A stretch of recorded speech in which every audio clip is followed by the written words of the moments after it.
Assalamualaikum warahmatullahi wabarakatuh. Perkenalkan, kami dari kelompok 8 atas nama Aska Munaya dengan NIM 2001101131 dan Dini Septi Haryanti dengan NIM 2001101113. Di sini kami ingin mempresentasikan makalah kami yang berjudul Pendekatan Normativitas dalam Studi Islam. Materi pertama akan dibaca oleh saya sendiri. A. Pendekatan filologi. Pendekatan filologi adalah pendekatan studi agama Islam yang memfokuskan kajiannya pada naskah-naskah atau sumber-sumber keagamaan guna mengetahui budaya dan keharmonian keagamaan tersebut. Filologi adalah ilmu yang berhubungan dengan karya masa lampau yang berupa tulisan yang dilakukan karena adanya anggapan bahwa di dalam tulisan tersebut terdapat nilai-nilai yang masih mampu bersanding dengan kehidupan pada masa kini.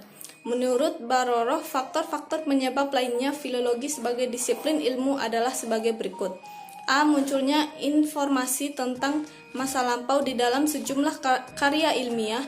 B. Anggapan bahwa nilai-nilai yang terkandung dalam peninggalan tulisan masa lampau masih relevan dengan kehidupan sekarang ini. C. Kondisi fisik dan substansi materi informasi akibat tentang waktu yang panjang. D. Faktor sosial budaya melatar belakangi penciptaan karya-karya tulisan masa lampau yang tidak ada lagi atau tidak sama dengan latar sosial budaya pembaca masa kini. E. Keperluan untuk mendapatkan hasil pemahaman yang akurat. Pendekatan filologi dalam studi Islam. Yang dimaksud dengan pendekatan adalah sama dengan metodologi, yaitu sudut pandang atau cara melihat dan memperlakukan sesuatu masalah yang dikaji. Jadi pendekatan filologi yaitu sudut pandang masalah yang dikaji berupa teks atau tulisan. A. Pendekatan filologi terhadap Al-Quran. Pendekatan filologi terhadap Al-Quran adalah metode tafsir yang merupakan metode tertua dalam pengkajian agama. Adapun metode penafsiran yang berkembang dalam tradisi intelektual Islam dan cukup populer adalah satu, metode tafsir tahlil, yaitu metode mentafsirkan Quran dengan cara menguraikan secara detail kata demi kata, ayat demi ayat, surat demi surat, dan awal hingga akhir. Dua, metode tafsir ijmali, yaitu mentafsirkan ayat-ayat dalam kitab suci dengan cara menunjukkan kandungan makna kitab suci secara global dan penjelasannya pun biasanya secara global pula.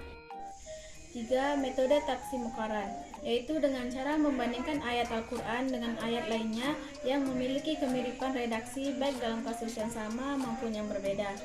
4. Metode tafsir mawzu, yaitu disebut juga tafsir temati, mentafsirkan dengan cara menghimpun ayat Al-Quran dari berbagai surat yang berkaitan dengan persoalan atau topik yang ditetapkan. B. Pendekatan filologi terhadap hadis. Sebagaimana Al-Quran, hadis juga banyak diteliti oleh para ahli. Bahkan dapat dikatakan penelitian terhadap hadis lebih banyak dilakukan dibandingkan dengan Al-Quran. Maka kajian akan terfokus pada matan, sanad, dan perawi dari hadis tersebut. C. Pendekatan filologi terhadap teks, naskah dan kitab-kitab atau heuromantika.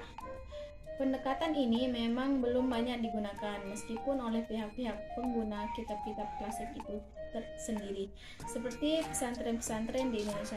Oleh karena itu, perlu adanya sosialisasi dan penyadaran terhadap pentingnya pendekatan filologi dalam studi Islam. B. Pendekatan teologis normatif. Teologi, ilmu yang membahas tentang keyakinan, adalah sesuatu yang fundamental dalam agama. Dari berbagai pendekatan-pendekatan teologis yang ada, pendekatan teologis normatif merupakan salah satu pendekatan teologis dalam upaya memahami agama secara harfiah.